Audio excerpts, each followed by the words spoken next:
Donald Trump has helped to destroy conservative leaders in the rest of the West. I mean, in Canada, the Conservative leader Pierre Poilievre was on his way to winning the governing Liberals. The governing Liberals absolutely smashed it, looked like.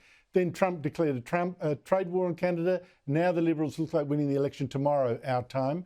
And in Australia, of course, Peter Dutton's opposition was head of the Labor government until Trump got into business and made the Liberals seem a risky bet. How's it playing out in Britain, particularly with the Reform leader, Nigel Farage, such a friend of Trump?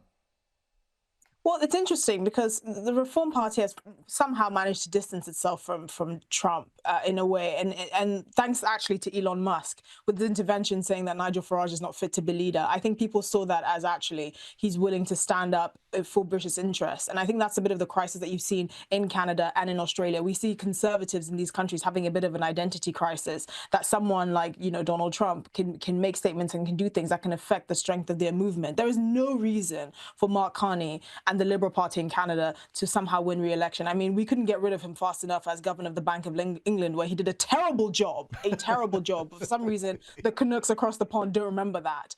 It's more about the identity crisis and how they're actually appealing their message to the population and whether they stand strong in their message and actually seem like a positive alternative as opposed to just knocking down the opposition, which is no longer good enough. You actually have to have an identity and stand for something and give people inspiration and hope. And that's something that conservatives across many of the Western world are trying to figure out.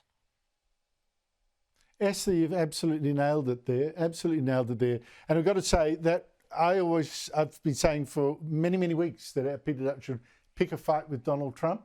Like Nigel Farage, well, Nigel Farage with a proxy, Elon Musk, because it did wonders for Farage, could have helped Peter Dutton. Too late.